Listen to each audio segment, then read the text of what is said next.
Bab 3. Lembaga-lembaga negara. A. Suprastruktur dan infrastruktur. 1. Pengertian sistem politik. Secara etimologis, kata politik berasal dari bahasa Yunani, yaitu polis, yang berarti kata yang berstatus negara, kota. Dalam bahasa Arab, istilah politik diartikan sebagai siyasah, yang berarti strategi. Dari pengertian sistem dan politik, beberapa ahli mendefinisikan tentang sistem politik. Di antaranya, A. David Easton menyatakan bahwa sistem politik merupakan seperangkat interaksi yang diabstraksi dari seluruh perilaku sosial melalui nilai-nilai mana dialokasikan secara otoritatif kepada masyarakat. B.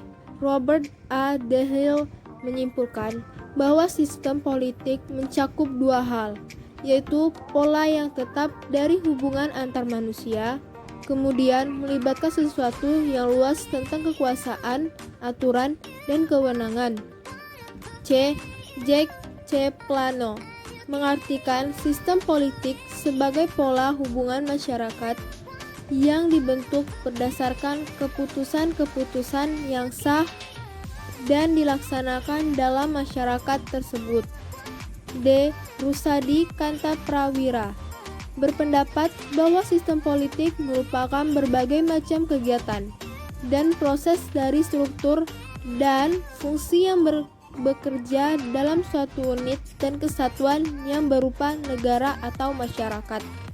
Sistem politik juga memiliki ciri khas, yaitu daya jangkaunya bersifat universal, meliputi semua anggota masyarakat. Kedua, adanya kontrol yang bersifat mutlak terhadap pemakaian kekerasan fisik. Ketiga, hak membuat keputusan-keputusan yang mengikat dan diterima secara sah.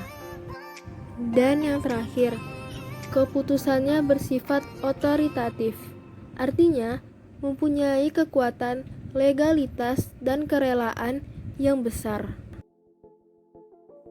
Yang kedua, suprastruktur politik Indonesia. A. Majelis Permusyawaratan Rakyat atau MPR. B. Presiden atau Wakil Presiden.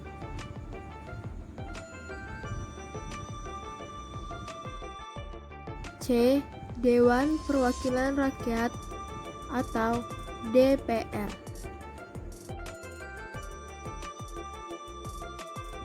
Badan Pemeriksaan Keuangan atau BPK. E. Mahkamah Agung atau MA.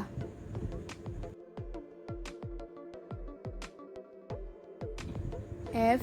Mahkamah Konstitusi atau MK. G. Komisi Yudisial atau KY.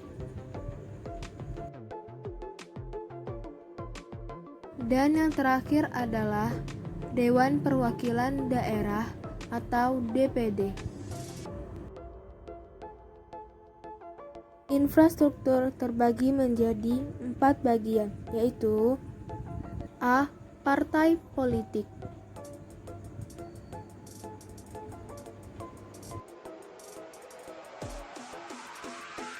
B. Kelompok kepentingan atau interested group.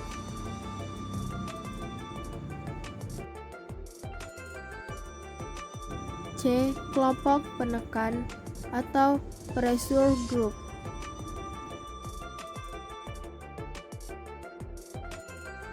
Dan yang terakhir, media komunikasi politik seperti koran, HP, dan lain-lain. Tata kelola pemerintah yang baik. Dalam tata kelola pemerintah yang baik, Terdapat 3 unsur pokok yang bersifat sinergis, yaitu 1. Unsur pemerintah yang dipercaya menangani administrasi negara pada suatu periode tertentu. 2. Unsur wisata atau wirausaha yang bergerak dalam pelayanan publik. 3. Unsur warga masyarakat.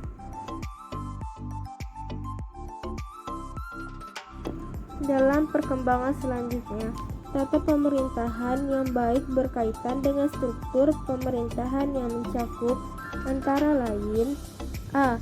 Hubungan antara pemerintah dengan pasar. B. Hubungan antara pemerintah dengan rakyatnya. C. Hubungan antara pemerintah dengan organisasi kemasyarakatan.